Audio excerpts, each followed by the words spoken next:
Good afternoon, everybody. Welcome to the Sky Media Ventures podcast. This is a space where we spotlight extraordinary individuals, whether they're business leaders, coaches, athletes, creative people with greatness within them. Our goal is to inspire you, for you to chase your visions, your goals, by sharing your stories of resilience, passion, and success. Today, I'm thrilled to welcome one of my favorite people in Boca Raton, Florida, the Chief Operating Officer of the fabulous women's clothing store Vetu, with locations in both Stuart and Boca. Vetu has become a standout destination for stylish and empowering women's fashion. Our guest, Day, has been with the company for several years and brings so much to the table. She's not only an accomplished executive, but also a model, a car enthusiast, a great mother, and someone who genuinely cares about making a difference. So, Day, welcome to the show. It's an honor to have you here. Thank you. Thank you. It's my pleasure to be here. Absolutely. Thanks for having me. Day, I want to tell the audience how you and I first met. Yeah. Yeah. So I remember coming in here one day and seeing you and seeing how beautiful the store was. And obviously, I represent several companies, my own company with marketing. I came in here and I kind of just pitched you, and you were like, "No, like, who is this guy?" Like, just walking in here. But then I think right before I left, I said, "Hey, Day, is it okay for me to just post you for free on TikTok?" Do you remember that? I remember.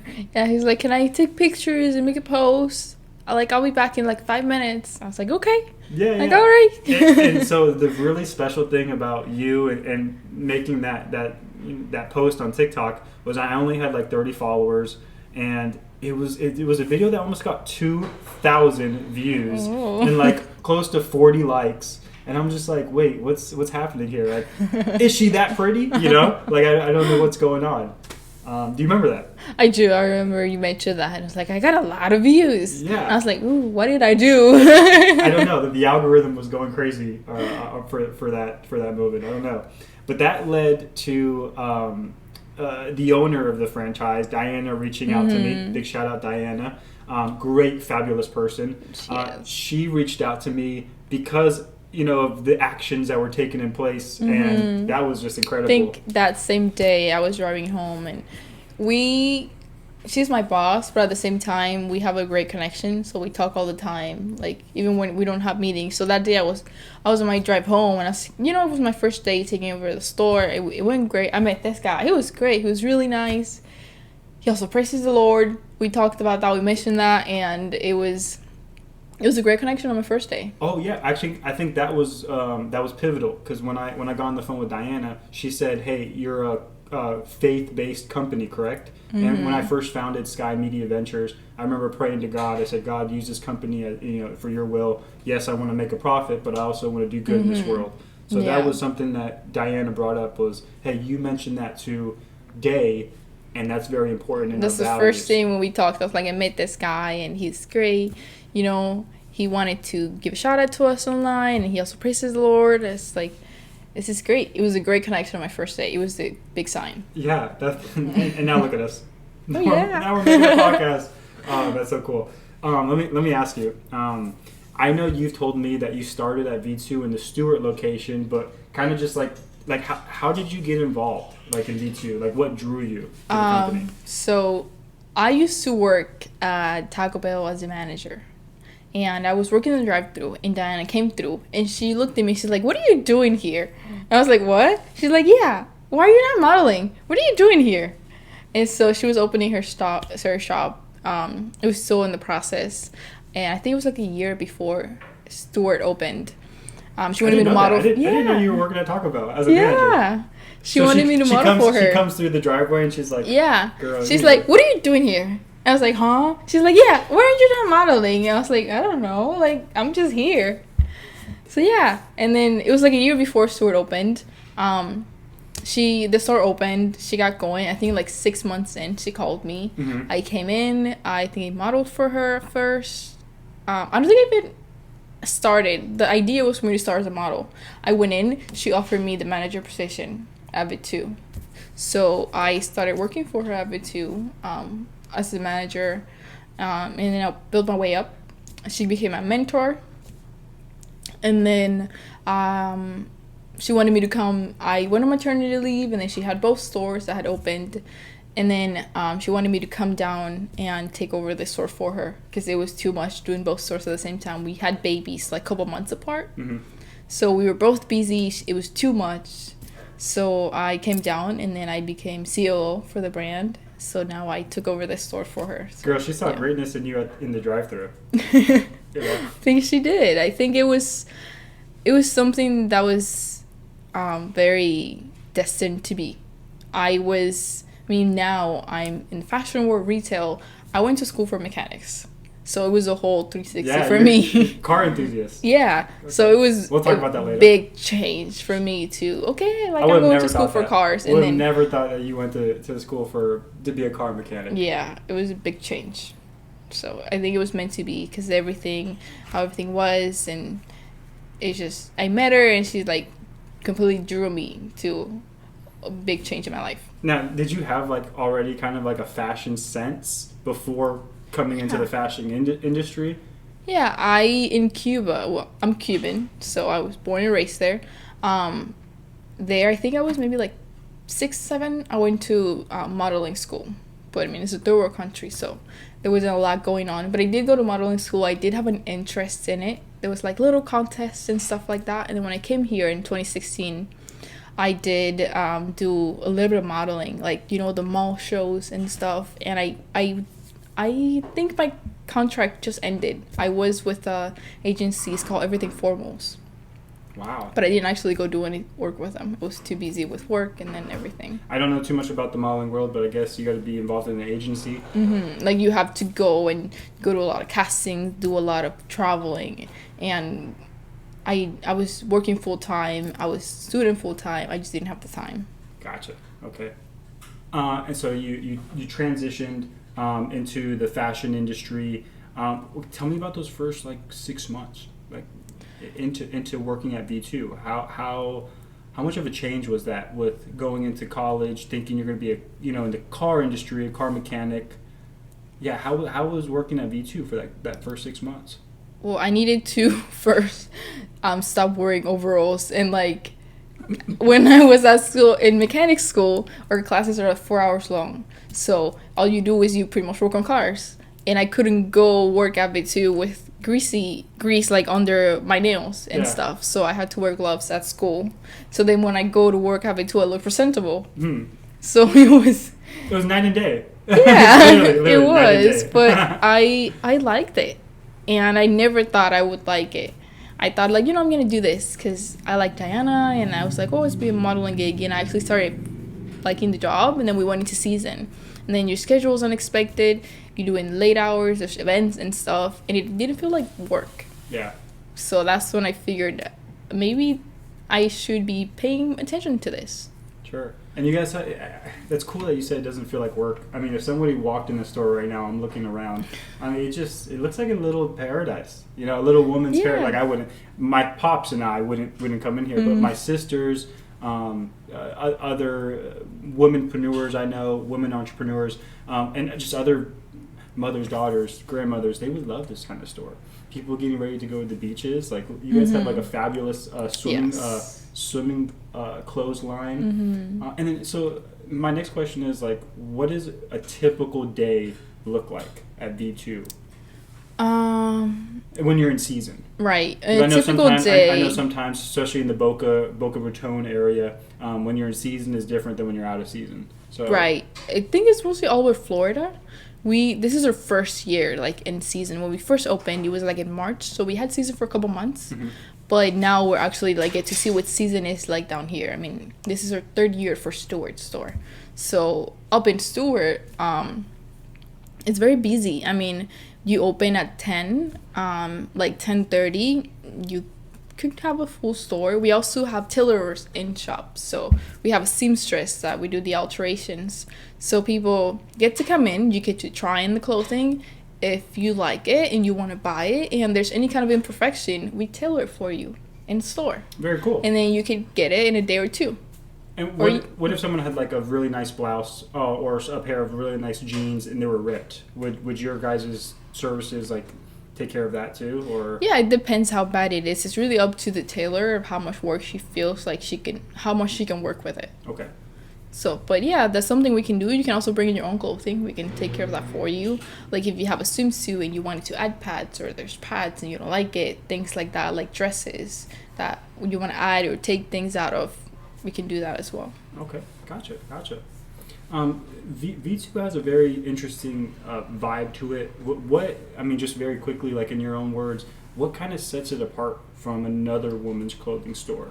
Like maybe like the first thought to your mind. Like We're what color coordinated. I feel like a lot of people come in and they're like, wow, I feel like I can shop. Sometimes you walk into a store and it's so busy, your brain just can't take it and you leave. Sure. So we are organized, we are color coordinated, so organized, and we give you a warm welcome. We offer our help. Yeah. There's a lot of places where you walk into and you don't like you get the cold shoulder.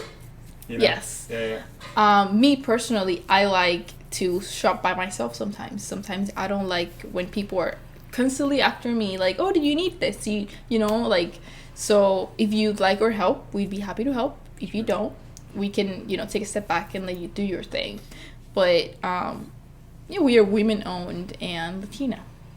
So. And that's one thing I loved when I came in here is I felt warm. It didn't. There's a lot of because I walk into businesses for my job or I make phone calls. When I walked in here, I just felt so like comfortable. Like, oh, look at this lady. She looks very nice, approachable. And when I spoke with you, you were very soft and open. So I was like, okay, she wasn't harsh and sharp and like, just you're not a chick, like get the heck out of here, so we were welcoming. We are also family owned. So Stuart, Diana, she started. Diana is the founder of Vetu, Diana Alava. So when she started Vetu, it's her at the store, and her mother Francia, she's a seamstress, and then with her daughter Lily. That's so cool. So it's actually 3 generations. That's so cool. So the it's grandma, yes, Diana, and all then working her daughter. together. I love that. And then I came in. I love that vision that she had, and I did some Yes. research on you guys months ago when I was looking at your About Me page, and I think I seen a picture with all 3 of them, and I was just like, I love that. That's what I love, to see. It's so family and the unity. You can feel the love, the warmth. It's just great, and I am so happy to be a part of it. Absolutely. And you guys have had some unique networking events here that resulted in some like games that you played for the people that were at these networking events. Like in this room right now, I see a bunch of hats on the wall, or I see a lot of purses, and sometimes when I go to these networking events, guys will have a special game. The hide and seek. Yeah, the hide and seek, where you'll have like a special... The treasure hunt. Yes. Can you tell the audience a little bit about that? I don't know why I say English is my first language, so if I switch things up like hide and seek instead of treasure hunt, that's why I got all confused. But yes, so I think the first event there was actually like a big storm. So when I got here, it pretty much ended. So I missed the first one. But I think the last one was something about the hat. It's like, what does a gentleman do when he meets a lady back in the day? Like, he tips his hat. So we had like a little gift under the hat. So that's the kind of thing that we do. Like, every event we'll do like a treasure hunt. Like, there'll be a little treasure hidden. Like, they had to guess the riddle. So like every man back in the day would take off his hat, and then we had to look at all the hats. And if you're in the store right now, I mean, I'm looking at 20 hats in front of me right now. Like there's the mannequins have hats. We have hats on the wall. So yeah, it's fun. It was something a little fun to add to the networking event. Next time you guys have an event, I always tell you this. Let me know. I'm here. Of course. I'm here. Thank you. Yeah. So I want to ask, as somebody who juggles multiple roles, you're an executive at V2. You're a model, car enthusiast, mother. How do you stay balanced? How do you stay focused? And that's a good general question for anybody listening, because I think anybody listening has multiple roles. Sometimes we feel like we're inundated or overwhelmed by just so much coming at us. What does day do when you feel a little overwhelmed or how do you balance these things? I'm married, so I got married in August, so my husband is my rock. So when I feel like I can't take things or it's too much or like my roles overlap, I go to him. Sure. And give him a big hug at home. Give him a hug. Yeah, I tell him everything. Like I get everything out and I pray every day on my way to work. I have an hour and a half drive.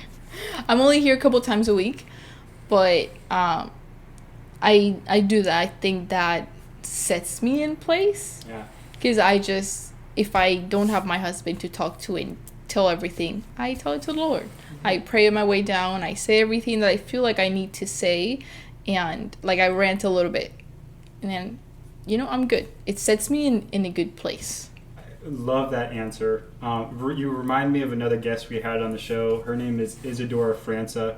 She was a photographer, YouTuber, model. She said the same thing. She goes, hey, she spends that first hour of her day talking to God, like in prayer and just in that zone. So I think that's sometimes without prayer, your day is hectic or you have all this added stress and stuff like that. So that's so cool that you said that. I'm glad that you brought that up. Absolutely. Yeah, I wanted to be honest. Like, I think that's really it. That is a little mosquito. I think that's really it. Yeah, right. No, that's really it. That's great. So, lately, personally for me, as a 100% commission entrepreneur, I have no salary, no nothing. I have to get on my knees and pray to God for a minute, before I start my day. And when I don't, I've noticed it's spick and span all over the place. But sometimes I'll just say, hey, God, I allow the kingdom of heaven to overflow my life today. Put connections into my life and make, I don't pray for riches, but pray for wisdom, So I absolutely love the fact that you said that. Tell us how, because I'm genuinely curious, how did you get into modeling? So before Diana found you at Taco Bell, when you were, before she found you at Taco Bell, you said you were already with an agency. Yes. But how did you get involved with that agency? I think I did so anyone who's interested in modeling, I'm sure they do a Google search or you go on TikTok and there's people that casting agents and stuff. So what everyone says is you go on your phone and you take some digitals. So it's just some pictures of you with no makeup and then you start sending it to agencies. So I think I emailed 20 of them. DM'd or emailed? No, email. You send an email. Sure. But there's thousands of other girls and guys sending out. So what are the chances they'll get back to you? So I heard back from that one, and it's more, I didn't really know what it was. I was so into all the things and so excited that I got a reply that I signed the contract and everything, but it ended up being a showroom. So showroom is so right now with the boutique, what I do is I go to events, and sometimes there's showroom where certain brand and there's models walking wearing their clothes. It's not events or So you guys have a lot of clothes here. So if you did that type of show, there'd be models wearing your guys' clothes walking. It's something like that, but more the brand itself. We don't make our clothing. So if there's a brand that makes their clothing, they would do that kind of thing. So I didn't realize it was that. I really wanted to do more be in a magazine and that kind of thing rather than do that. And also I knew runway, you gotta be 5'8" or more. I'm 5'7", so I needed a little bit more to get there. Yeah. But wear some heels. Mm-hmm. Oh yeah. Well, they want you to be 5'7" without heels. Okay, They're gotcha. very, now I think the modeling industry has become less strict. Right. With tattoos and stuff like that. Sure. I'm sure there's models now in 2024, short, tall, yes, bigger, less big. They're a lot tattooed. more open to everyone being different, not just certain kind of people. Yeah, which I love. I kind of love that. It makes it more inclusive. But I think being a model, you still have to have that hustle. So it's like, let's make it inclusive, but remember, this is modeling. So there has to be some type of art You to still it. got to go out and work for it. Go to the castings and run. And if they call you, like, okay, there's a casting last minute, you got to go like an hour and a half to go see these people and try on some jeans. You got to go do it. Yeah, so, right. Like, yeah. You got to be on the hustle. Mm-hmm. There was a young lady that I met who had been in the modeling game for a little bit, maybe a couple decades, and she was here at a networking event, and she had told me if I had met some people who were interested in modeling to send her their way. Do you remember who that was? Yes. I think she had the red hair. I think so. Gotcha. I think so. So now I'm always on the lookout. It's on your face. Mosquito. Now Yeah. I'm always on the lookout. What about the cars? Tell me how you got into going into car mechanic school, like school to be a car mechanic. Like where did that interest stem from? I'm a tomboy. You're tomboy. Yeah. I would never guessed. I would never guessed it. Yeah. I have to look nice for work and stuff. Sure. But I was always a tomboy. When I was back in Cuba with my dad, I used to be running around after him, and I was working on cars, stuff with cars. So I always wanted to go do whatever he was doing, and he'd always be on cars. So that was interested in me. You're such a good daughter. And when I came here, I memorized all the backlights of cars. So like if I look at the backlight of a car, I know what car it is. So yeah, it interested me, and I actually, when I was in high school, here in Florida at least, they have these programs where you can study like health science, and when you graduate high school, you become a CNA, like a nurse. Yeah, right. A certified nursing assistant. Yes. Uh-huh. So I did that program, and when I became a senior, I told my mom and my dad, like, I don't want to be a nurse. High school? Yes. Okay, gotcha. So that was the end. You were working in high school preparing for the medical field. I was 3-4 years into the nursing program. Gotcha. And then I was going to graduate high school and then do my test and become a nurse. Yeah. And I told my mom and my dad, you know what? I don't think I want to be a nurse. I think I want to be a mechanic. And my dad was really upset. Yeah. He was upset? Yeah. He's like, we spend money for you to school and programs and stuff to become a nurse because you said you wanted to be a nurse. Yeah, not to do what I'm doing. Yeah, he's like, I was like, well, this is what I like. So, He secretly loved it. He did. I had a full ride scholarship anyway. So. Oh, nice. What school did you go to? I went to IRSC. I don't know what that IRSC. It's Indian River State College. Indian Reverse State College. River State College. That's so the they have name. campuses in Stuart, Port St. Lucie, Okeechobee. I was going to save this question for the end, but since we're on the subject, what is your dream car? And what is your dream car? Let me start with that. My dream car is a 1972 Dodge Charger. Dodge Charger. Which, so, I'm going to tell my pops back then, after this. they He's were... gonna be so impressed. They were, back then, Chargers were 2 doors. Because now a Charger is a 4-door and a Challenger is a 2-door. Okay. So it's basically the car that's in like Fast and Furious.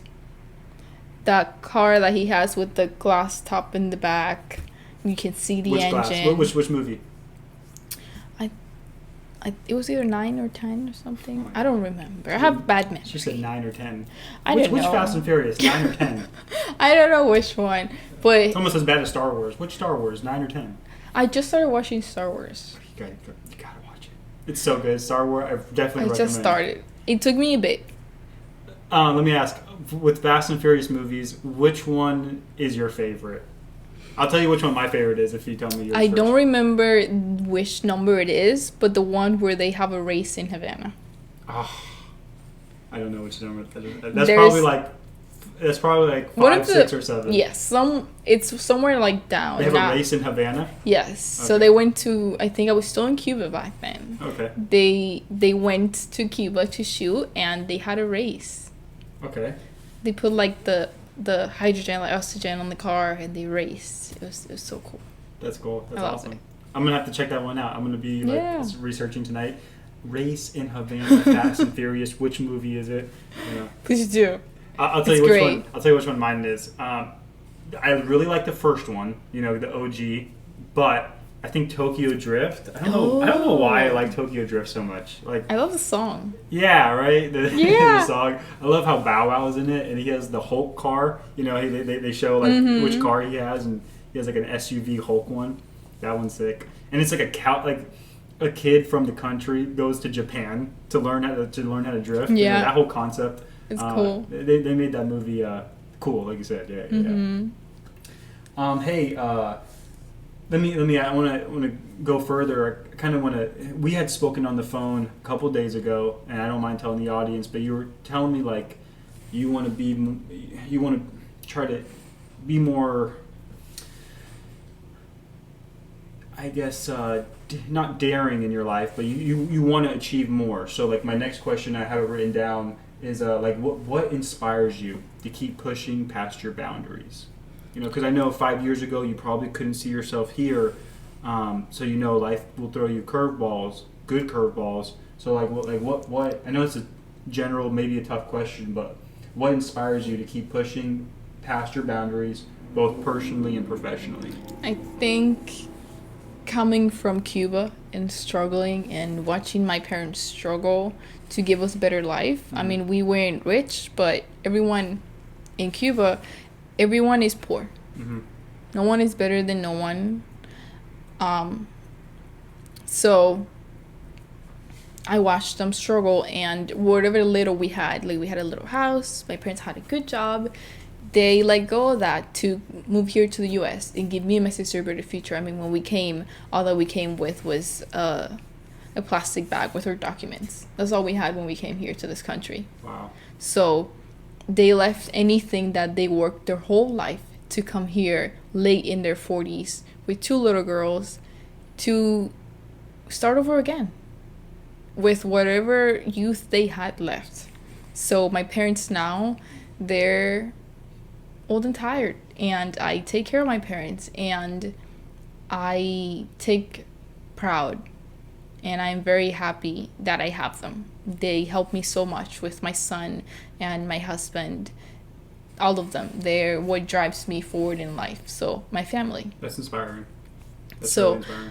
I look back. That's selfless. You know, to like one of your main motivations is what your family has done for you. You know. Yeah, I can never give back. I know people sometimes say it's like, oh, your parents, you know, you don't have to give back to them, and I understand that, but I want to. Sure. It's my duty to be there for them the same way they were there for me. You know, when you're a baby, your parents take care of you. As they get older, you take care of them. Doesn't necessarily mean you baby them and stuff like that, but I feel like I should be there. Yeah, I want to be there for my parents and for my family, my husband, my baby. I want to push myself more, even though I've done great things for someone 20 years old, as I am. I still want to strive more and do more. Sure. I have very high goals for myself. This is just the beginning. Yeah, I'm just capturing started. You at your start, girl. Thank you. And you'll always have this record. Something about Sky Media Ventures is, yes, we're recording a session for the audience, but we're actually recording this session for you. So in a year, 2 years, 3 years, you could go back on this video and say, hey, this was a cool session. What did I say, and what do I need to keep working towards and start working on? So what is selfless motivation that your parents had sacrificed and also invested so much, came across countries, came here to give you a great start, maybe a start that they didn't have, and now and now like they've passed the torch, they've passed the baton. I hope you're a fast runner. I try my best. That's awesome. That's amazing.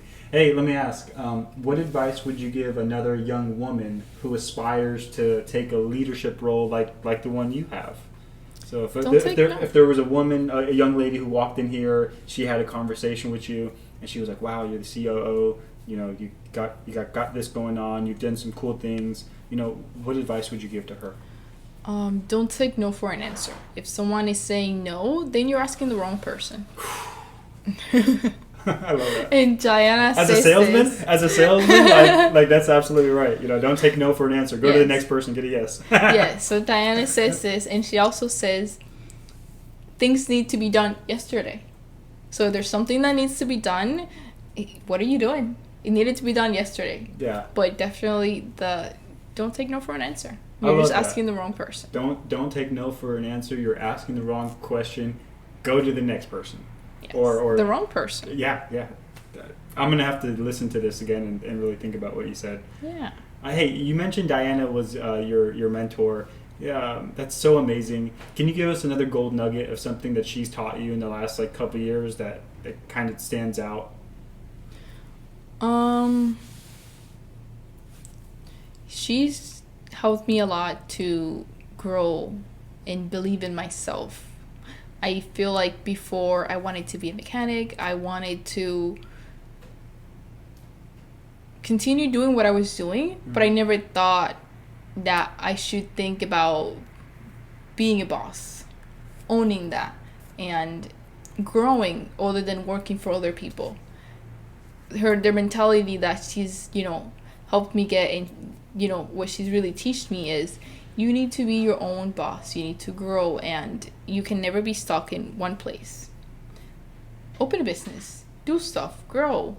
Like a lot of times I feel like people get stuck working under someone, or you never get control of what you want to do.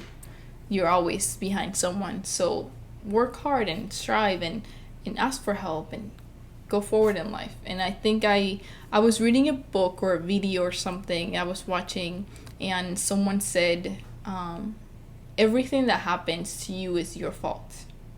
So like if you have a business and at the end of the month you can't pay your employees, or at the end of the month you are very successful and you got to give your employees bonuses, that is your fault.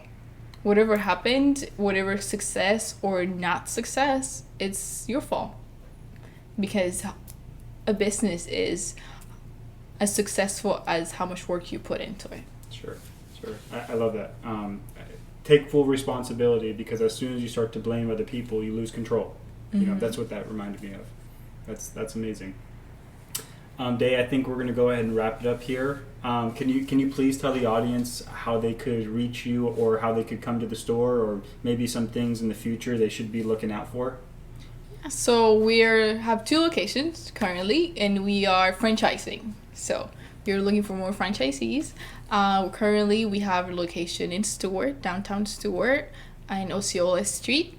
And then we have this location here in Boca Raton, in Royal Palm Place Plaza. We do tailoring and alterations. You can bring in your own clothing or alter anything from the store.